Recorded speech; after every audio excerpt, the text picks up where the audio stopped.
साई कथा अमृत। ओम साई राम, जय साई राम। जय साई राम। मो सहित अच्छा आज श्री साई बाबा पूजक पंडित काशीनाथ मिश्र भाईना को किसी प्रश्न अच्छी जो मैंने दर्शक मैंने बहुत संख्यार मत आम ऑफिशियल व्हाट्सएप माध्यम क्वेश्चन करती भाईना। जय साई राम। जय साई राम। आज समाज पढ़ुछु तो कौन पे जेमिति आज का बोलबम समय चली बोलबम समय भीतर गोटे टॉपिक कहुची दिने माँ शिव पार्वती उपस्थित थिले वार्तालाप चली पार्वती दिने माँ पचारुंट शिव को प्रभु तमर कौन एत भक्त ना हाँ सेठू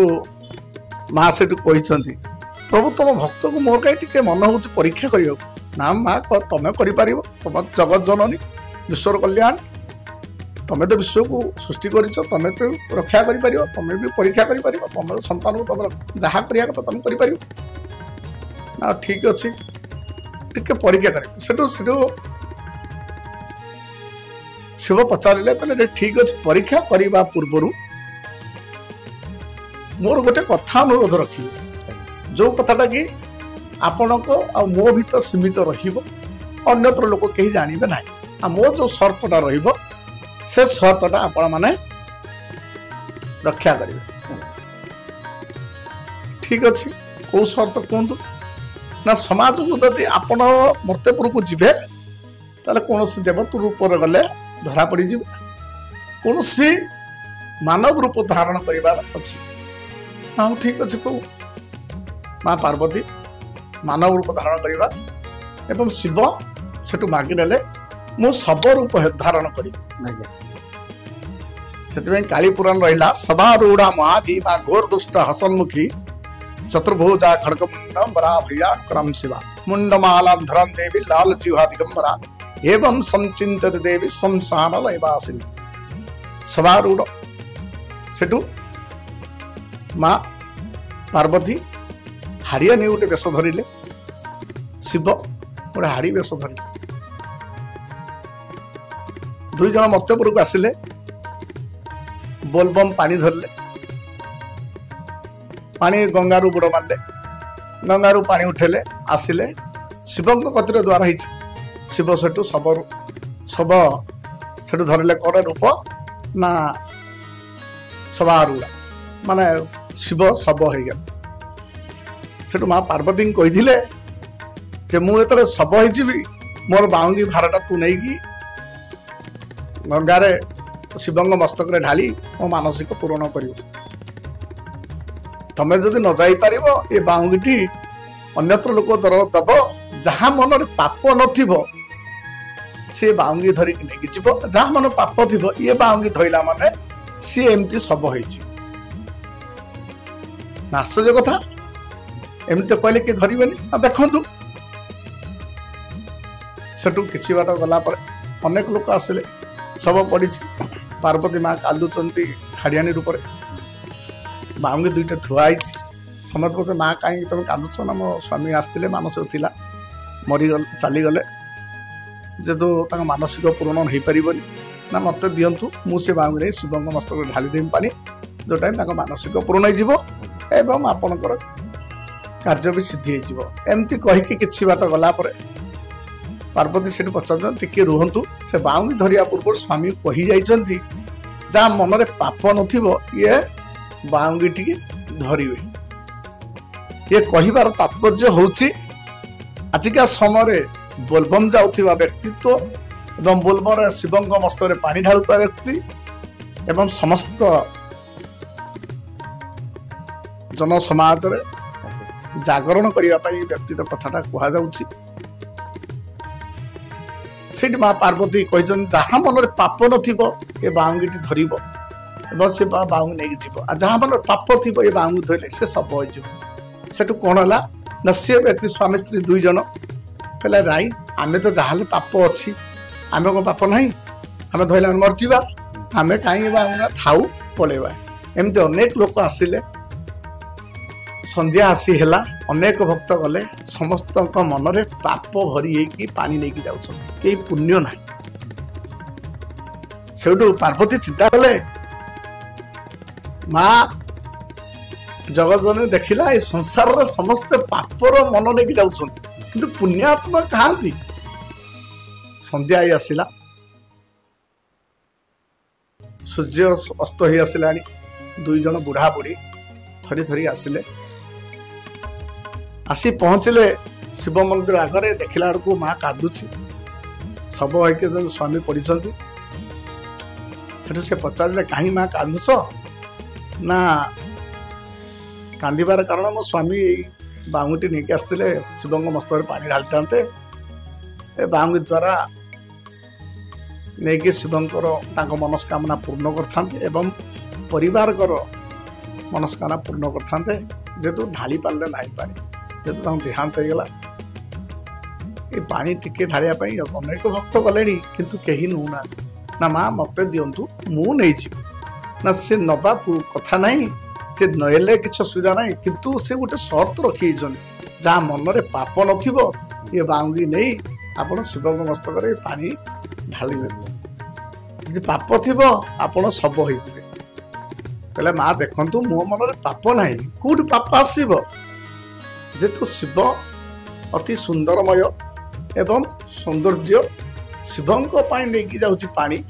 मो मन पाप कहीं आसब जहाँ भी मो मन पाप थिला मो पाप शरीर भीतर थिला एवं मन भीतर थिला जो चिंतार थिला जो नयन थिला जो निश्वास प्रश्वास थिला सेठी पा जाई गंगारे बुड़ मारिले आखि बुझी से पाप तो मोर सही धुई गला एवं शिव जमिति माँ को धारण कर जटारे गंगा को गंगा माँ प्रभावित करुचंती नदी को से नदी रु पानी उठेली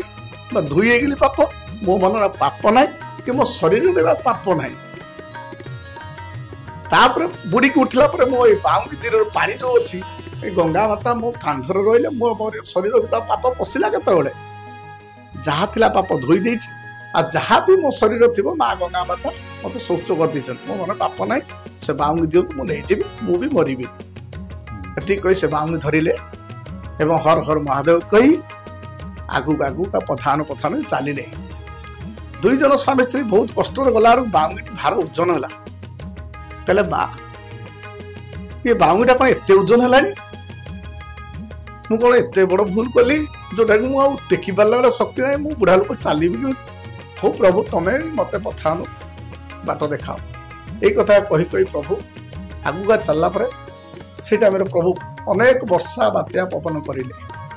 पवन करने झड़ सृष्टि है तथापि हर हर महादेव कही प्रभु को डाकी चलता प्रभु से देखादेले माँ पार्वती शिव को पचारे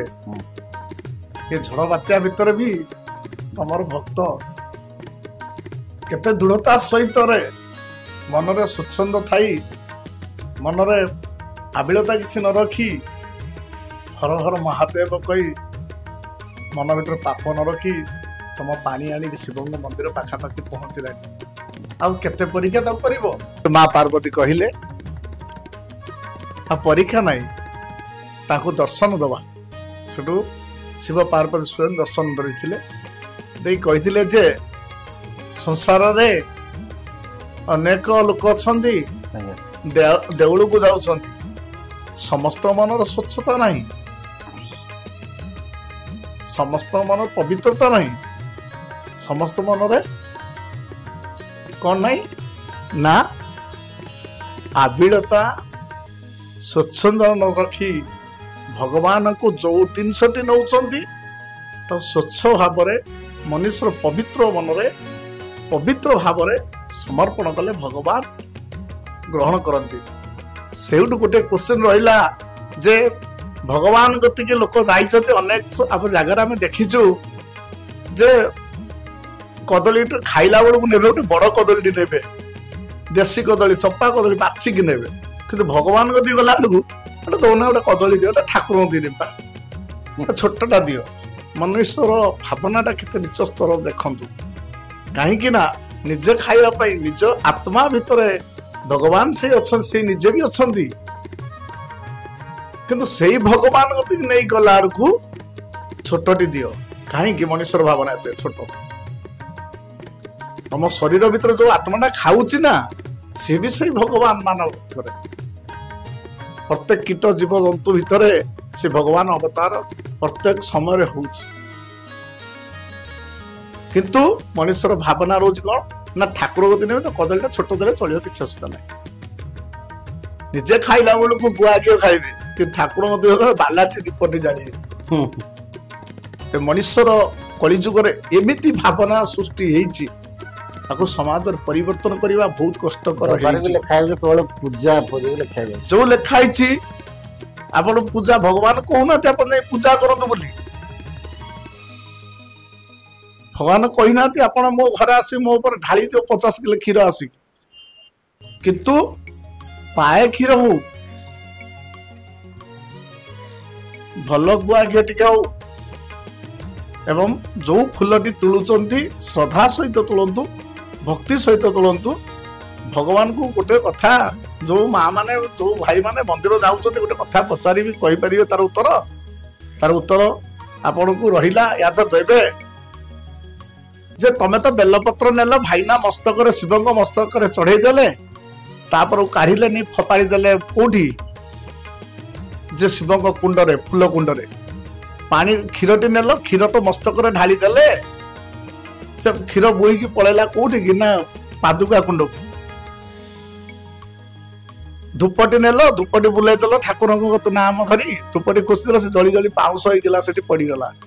ଦୀପଟି ଲଗେଇଲ, ସେ ଜଳି ଜଳି ସରିଗଲା। କଦଳୀ ଭୋଗ ନଡ଼ିଆ ଯାହା ନେଇଥିଲ ନନା ବାଡେଇଲେ, ନନା ଚଣ୍ଡ ଟିକେ ରଖିଦେଲେ, ଆଉ ବଶିଷ୍ଠ ତମେ ଘରକୁ ଥାଲ ପୁରିକି ନେଇ ପଳେଇ ଆସିଲ। ତାହେଲେ ଭଗବାନ ଗତି ଯୋଉ ଯାଇଥିଲ, ଭଗବାନଙ୍କୁ କଣ ଦେଲ? ଭଗବାନଙ୍କୁ ତାର ଫଳ ଦେଇଛ ନା କ୍ଷୀର ଦେଇଛ ନା ବେଲପତ୍ର ଦେଲ ନା କଣ? ଭଗବାନ ତ ରହିଲା ଯେ ତମକୁ ଭଗବାନ ଆଶୀର୍ବାଦ କରିବେ। ଭଗବାନଙ୍କୁ ଗୋଟେ ଶ୍ରଦ୍ଧା ପୂର୍ବକ ଯୋଉ ମନର ଭକ୍ତିଟା ଅଛି,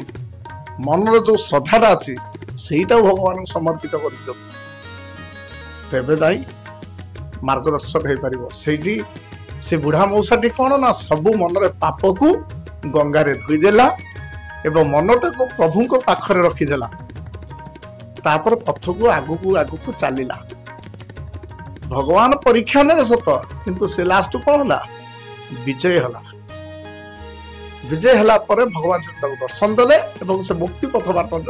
ବାଛି ନେଲା। ଯେ ସେଇଠି ମା ପାର୍ବତୀ କହିଲେ, ଗୋଟିଏ ତମର ଭକ୍ତ ଗଲେ, କିନ୍ତୁ ତା ଭିତରେ ଗୋଟିଏ ହିଁ ପ୍ରକୃତର ଭକ୍ତ। ଗୋଟିଏ ତମର ଭକ୍ତ ଯାଇଛନ୍ତି, କିନ୍ତୁ ଗୋଟିଏ ହିଁ ଭକ୍ତ, ଆଉ ସବୁ ଭକ୍ତ ନୁହନ୍ତି, ଆଉ ସବୁ ପାପିଷ୍ଟ, ପାପ ବର୍ଣ୍ଣ ନେଇକି ଯାଇଛନ୍ତି। ଯେହେତୁ ଯୋଉମାନେ ବୋଲବମ୍ ଯାଉଛନ୍ତି, ଶ୍ରଦ୍ଧା ପୂର୍ବକର ଏବଂ ମନକୁ ସ୍ୱଚ୍ଛତା କରିକି ରାସ୍ତାରେ ଚାଲନ୍ତୁ ଏବଂ ଠାକୁରଙ୍କୁ ଭଗବାନଙ୍କୁ ଡାକି ଡାକି ଚାଲନ୍ତୁ।